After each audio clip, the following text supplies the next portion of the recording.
The 1980 Formula One season was the 31th season of FIA Formula One motor racing, and it featured the 23th International Cup for F1 constructors, which were contested concurrently from the 13th of January to the 5th of October over a 14-race series. The season also included one non-championship race, the Spanish Grand Prix. Alan Jones, driving a Williams Ford, became the first Australian to win the World Championship since Jack Brabham in 1966. The season saw a major change of guard in Formula One, with the Williams team's first drivers and constructors titles, the emergence of Nelson Piquet as a championship contender, and the debut of future world champions Alain Prost and Nigel Mansell. While reigning champions Jody Scheckter and Ferrari suffered a terrible season that resulted in Scheckter retiring from the sport at the end of the year.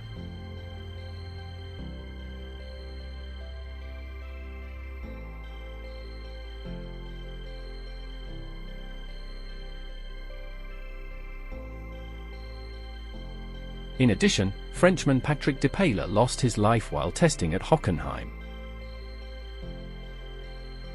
Arturo Merzario and Hector Ribécu had participated in the 1979 season, building their own chassis and driving themselves. However, both had closed down their F1 operations at the end of the year. Osella had been close to winning the 1979 European Formula 2 Championship with driver Eddie Cheever. After securing the sponsorship of the Italian tobacco organization, they entered Formula One in 1980, taking Cheever with them. The American previously drove for Theodore and Hesketh in 1978. Williams signed Carlos Reutemann. The Argentinian had finished third in the championship in 1975 as well as 1978, but had suffered a difficult 1979 season with Lotus. Ex-Williams driver Clay Regazzoni rejoined Ensign Racing, having driven for them in 1977, after Mark Schurer had moved to ATS. ATS also signed Jan Lammers, coming from the slowly dissipating Shadow team. Lammers' 1979 teammate Elio De Angelis moved to Lotus after Reutemann had left. For 1980, Shadow signed David Kennedy, runner-up in the 1979 British Formula One Championship, and Stefan Johansson, while he was still just a British F3 driver.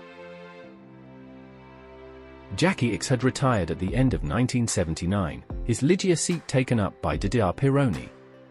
1979 European F3 champion Alain Prost made his F1 debut with McLaren. He replaced Patrick Tambay, who went on to become the 1980 Can-Am champion with Haas Lola. Fittipaldi signed future champion Keke Rosberg after buying the remains of the Wolf team at the end of last season. Whilst still recovering from a hang-gliding accident, Patrick Depailler joined Alfa Romeo, taking the place of Vittorio Brambilla.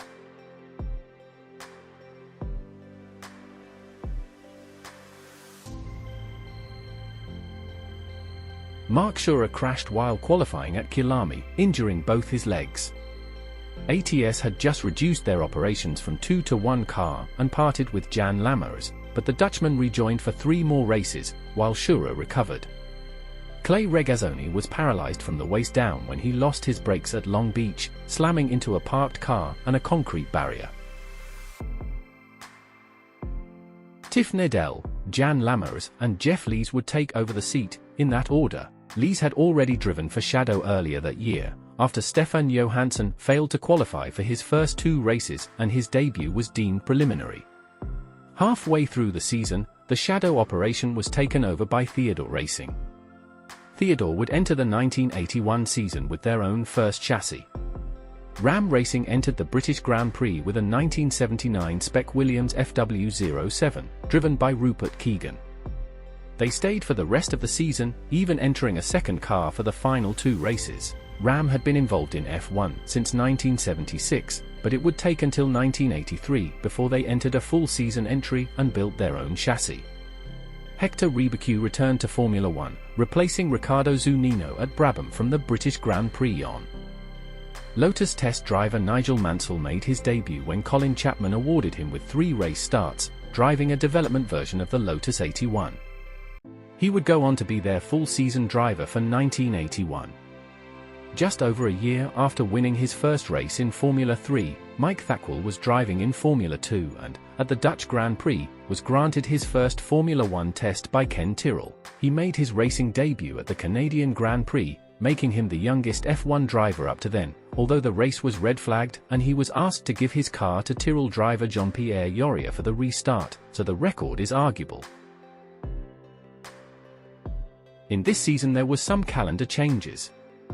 The Brazilian Grand Prix was originally supposed to return to Jacarepaguá, but parts of the track, originally built on a swamp, were beginning to sink into the soft ground, so the race was held at Autódromo de Interlagos, like the year before. The Spanish Grand Prix, held on the 1st of June, was to be a championship race, but it had a FISA FOCA war concerning ground effect aerodynamics. As a result of the war, Ferrari, Renault and Alfa Romeo boycotted the event. It was announced before Friday practice that the race was not going to be held under FISA regulations and, therefore, would not count towards the championship. The race was won by Alan Jones. The French Grand Prix was moved from Dijon-Prenois to Paul Ricard Circuit, in keeping with the event-sharing arrangement between the two circuits. Likewise, the British Grand Prix was moved from Silverstone to Brands Hatch. The Italian Grand Prix was moved from the Autodromo Nazionale di Monza to the Autodromo Dino Ferrari, while Monza underwent major upgrades, including a new pit building. Originally, 1980 was to be an 18-race championship, but 3 Grands Prix were cancelled before the season began. The Mexican Grand Prix was scheduled to be held on the 13th of April, but the Autodromo Hermanos Rodriguez circuit was not renovated in time. The Swedish Grand Prix was originally scheduled to be held on the 14th of June at Anderstorp Raceway, but was cancelled as enthusiasm for Formula One in Sweden had faded as a result of the deaths of Swedish drivers Ronnie Peterson and Gunnar Nilsson. There was never another Swedish Grand Prix. The Caesars Palace Grand Prix was originally supposed to be held on the 2nd of November, but the race was cancelled. It would go through in 1981. But let go now to discover a new epic, exciting and dramatic new Formula One season.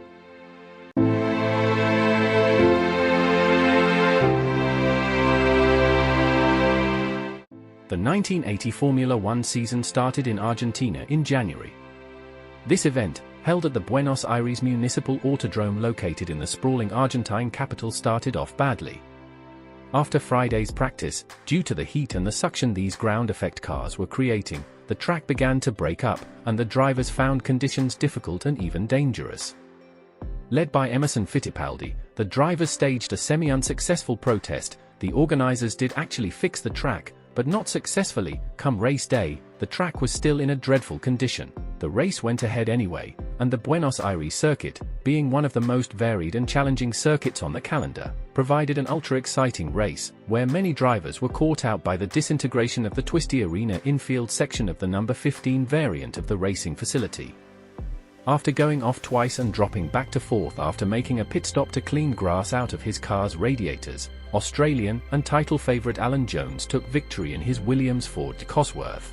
Brazilian Nelson Piquet, who also went off a few times, finished 2nd, and Finn Keek Rosberg scored an excellent 3rd in his Fittipaldi. French rookie Alain Prost, in his first ever F1 race, finished 6th and scored his first ever World Championship point.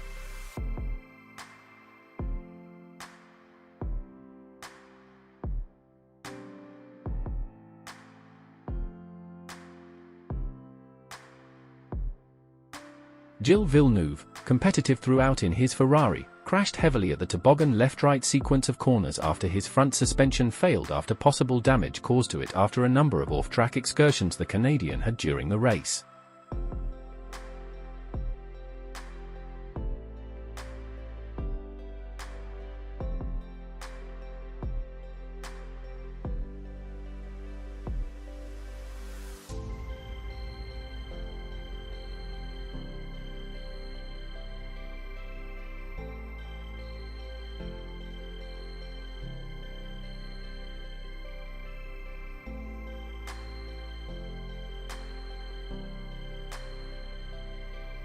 The other half of the South American January Tour took place in Brazil. This meeting was also met with pre-race difficulties. The safety conditions of the very difficult, demanding and confined 5-mile Interlagos circuit located in the steel-making metropolis of São Paulo had been heavily protested by the drivers for some time, led by South African Ferrari driver Jody Scheckter. The original arrangement was that this Grand Prix was originally supposed to be held at the Jacopagua circuit in Rio de Janeiro, and then the drivers would return to Interlagos for 1981 after it would go through a complete resurfacing, but the Jacopagua circuit had problems with the tarmac sinking into the ground, so the only option was to return to São Paulo. But the race went ahead anyway, and the Renault of Frenchman Jean-Pierre Jabouille took pole and led for 25 of 40 laps. The Renaults proved to be dominant at Interlagos, which was 850 above sea level, giving the turbocharged Renault engines a considerable horsepower advantage. But he retired with turbo failure and his teammate René Arnoux took the lead and won, followed by Italian new boy Elio De Angelis in a Lotus and Jones in his Williams. The F1 teams arrived in South Africa in March, at the fast Kilami circuit between Johannesburg and Pretoria in the midst of an African summer. Alain Prost crashed his McLaren at the S's and broke his wrist. He would miss this and the next race in Long Beach, while Mark Schurer had it worse. He crashed heavily at Crowthorne and broke his leg. He missed the next 3 races. Like Interlagos before, the even higher altitude of Kilami helped the Renaults even more so than in Brazil, and this proved to be an invaluable advantage, and the yellow French cars dominated the race. And as in São Paulo, Jabouille led for a while and retired, and Arnoux took the lead from second place and won the race. However, this race effectively brought the FISA-FOCA war into the spotlight. FISA, the governing body of international motorsports, and the organization that the 3 big constructors, Renault, Ferrari and Alfa Romeo, were aligned to, led by Jean-Marie Balestre, argued that the ground effect cars of the time were too fast through corners, and FOCA, Formula One Constructors Association, representing the mostly British independent constructors, led by Bernie Ecclestone and Max Mosley, argued that the superior road holding of the independent teams' cars equalized their cars to the power advantages that particularly the Renaults had.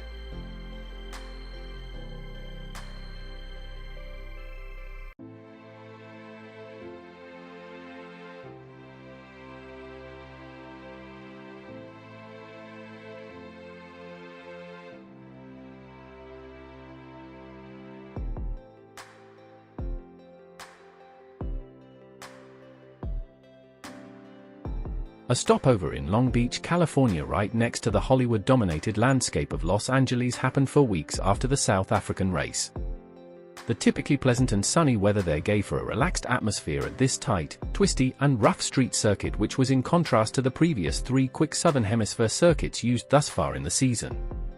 With its tight, slow layout being lined with unforgiving concrete walls, Long Beach was known then to be the toughest and most punishing race of the season on the car and driver. Nelson Piquet effectively dominated this race in his Brabham Ford Cosworth. He took pole, set fastest lap, led from start to finish and took his first of 23 race victories.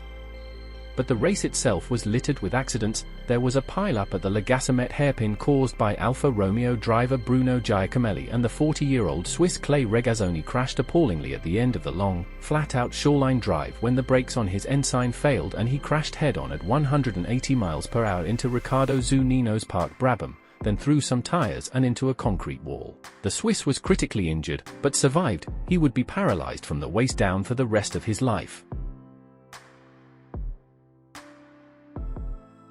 The cancellation of the Mexican Grand Prix, supposed to have taken place 2 weeks after Long Beach, created a 5-week gap between Long Beach and the Belgian Grand Prix.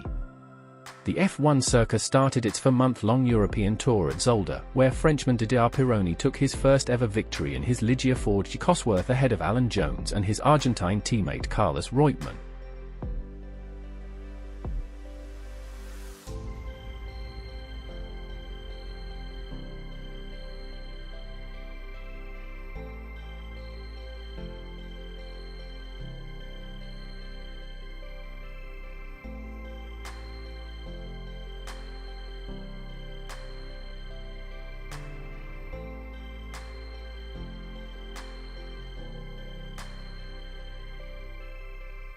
The classic street race in Monaco provided some excitement. There was a big pile-up at the start, where Derek Daly went flying twice over a number of cars at the first corner. He took out Prost in a McLaren, his teammate Jean-Pierre Jorier and Bruno Giacomelli in an Alfa. Didier Pironi led and crashed.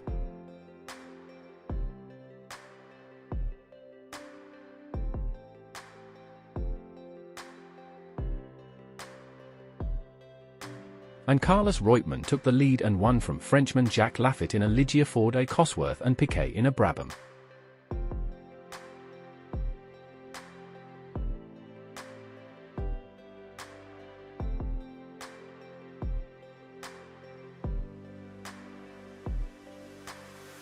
The abrupt non-championship status of the Spanish Grand Prix and the cancellation of the Swedish Grand Prix at the Anderstorp circuit meant there was a 6-week gap between the Monaco and French Grands Prix.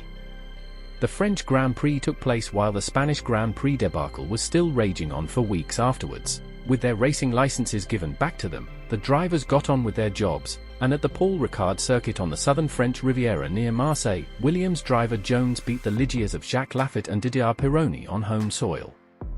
Jones won the race by 4.52 seconds from a charging Pironi after he had been held up by teammate Laffite for a number of laps.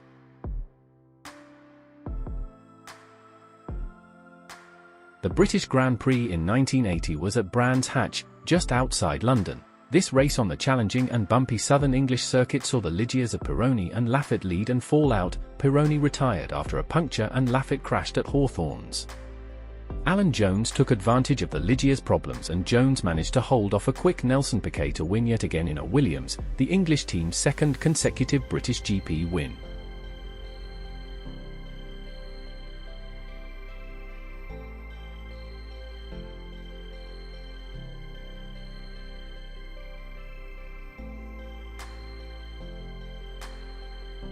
The German Grand Prix at the ultra-fast Hockenheimring was marred by the fatal pre-race testing accident of Patrick Depailler at the ultra-high-speed, Top Gear, flat-out Ostkurve 9 days before the race. Suspension failure on his Alfa caused him to crash massively after his car overturned and vaulted the barriers, causing fatal head injuries.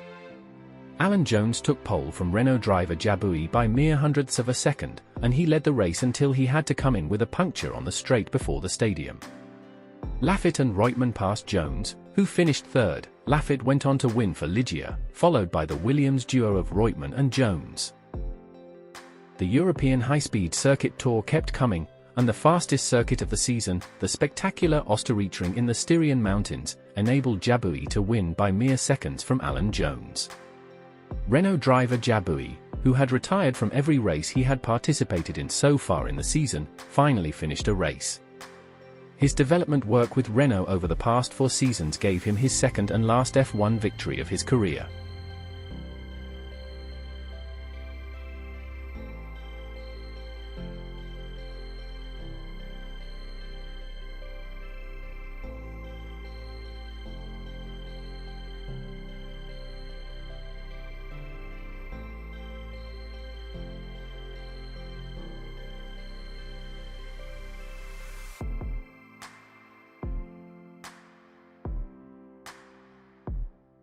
The beachside Zandvoort circuit near Amsterdam, modified from the previous year, saw Brazilian Nelson Piquet win from Frenchman Arnoux and Laffite. The Renaults dominated qualifying, although Jabouille retired and Jones went out after accident damage.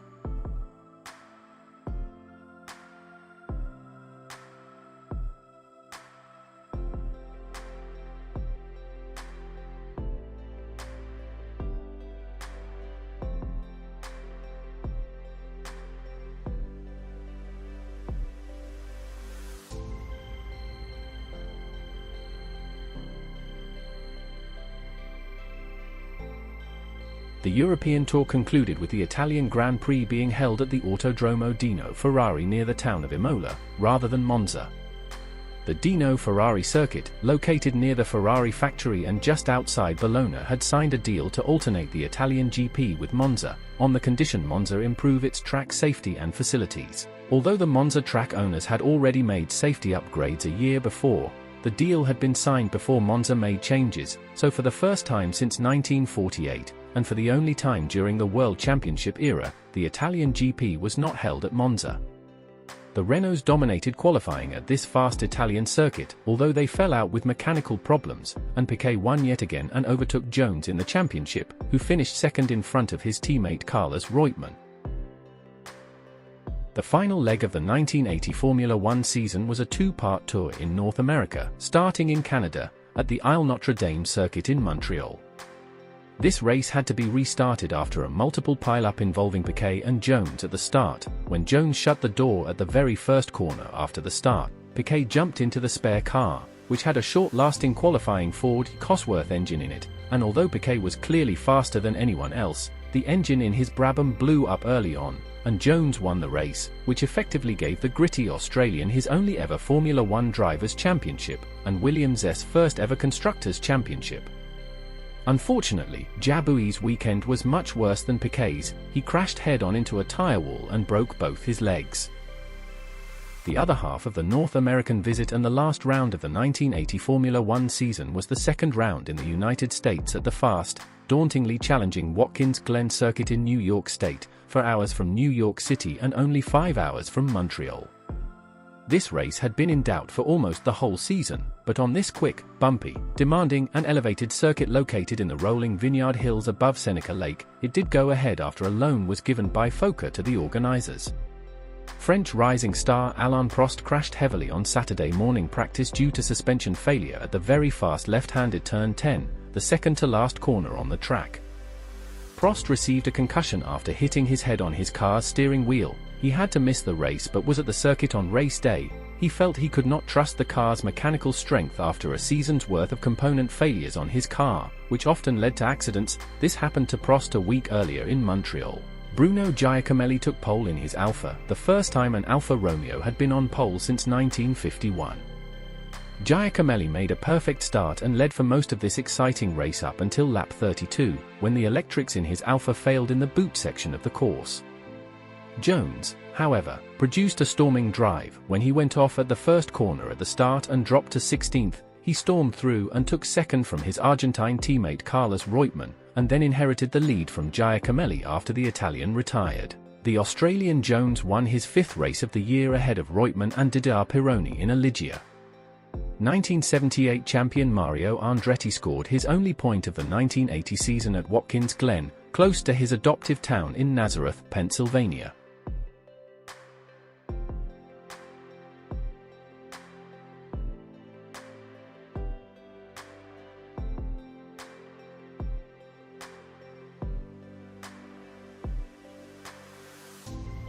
Unfortunately, this was to be the last championship Formula One race at the rather isolated Watkins Glen circuit. The corporation running the circuit was heavily in debt and went bankrupt after it could not meet Bernie Ecclestone and FOCA's increased demands, and the circuit was struck from the 1981 season calendar in May of that year. And although there were other Grands Prix that would be run in the United States during the 1980s aside from Long Beach, the United States Grand Prix would not be run again until 1989 on a street circuit in Phoenix, Arizona, and not one of those venues saw the success and longevity that this event had at Watkins Glen. A third American race, the Caesars Palace Grand Prix in Las Vegas, was supposed to be the final event of the season 4 weeks after Watkins Glen, but this event was cancelled.